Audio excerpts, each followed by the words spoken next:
안녕하세요. 오거나. 오늘도 건강한 하루를 내과 연경민입니다.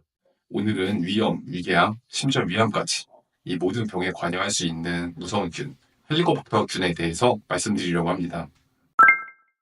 헬리코박터균은 위 속에 사는 세균입니다. 잘 상상이 안 가시죠?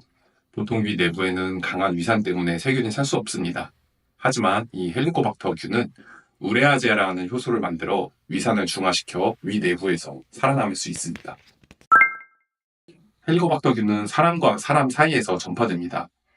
균이 오염된 음식이나 물 등을 통해 전파되며 가족 간의 식기 공유, 입맞춤 등으로도 전파될 수 있습니다.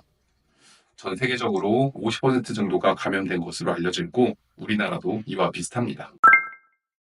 감염되었다고 해서 모두에게 증상이 나타나는 것은 아닙니다.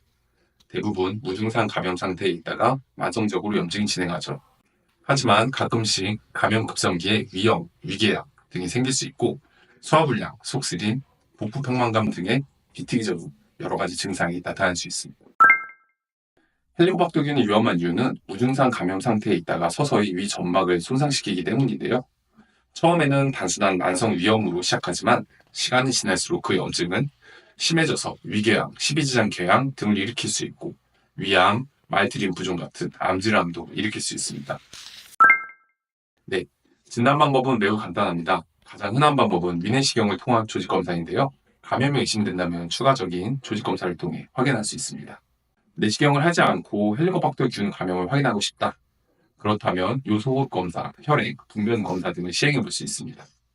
하지만 정확도가 다소 낮고 염증을 자세하게 확인할 수 없다는 단점이 있습니다. 헬리코박터균 검사를 원하신다면 검사 전에 위장약은 1에서 2주, 항생제는 3에서 4주 정도 중단을 하시고 검사를 받으셔야 됩니다. 무조건 치료해야 하는 것은 아닙니다.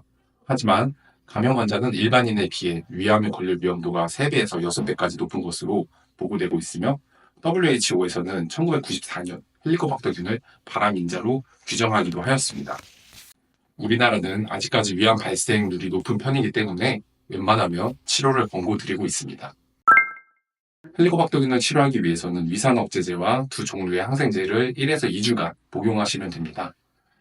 치료가 끝나면 요소호흡 검사나 위내시경을 통해서 확인하게 되는데요. 만일 치료에 실패하였을 경우 항생제를 변경한 2차 치료까지 해보실 수 있으니 너무 걱정하지 않으셔도 됩니다. 손 잘 씻기, 음식 익혀 먹기, 개인용 식기구 사용하기 등 꼭 지켜주시고 만약 위장 증상이 계속된다면 위내시경 등의 검사를 바로 받아보시는 것이 좋습니다. 네, 지금까지 헬리코박터균에 대해서 말씀드렸는데요. 생소하면서도 익숙한 헬리코박터균. 진단과 치료는 어렵지 않으니까 너무 걱정하지 마시고 제일 중요한 것은 2년 주기의 위내시경 검진 꼭 챙기시는 것 잊지 마셨으면 좋겠습니다. 오늘도 건강한 하루를 오거나 내과 연결민이었습니다. 감사합니다. 시청해주셔서 감사합니다.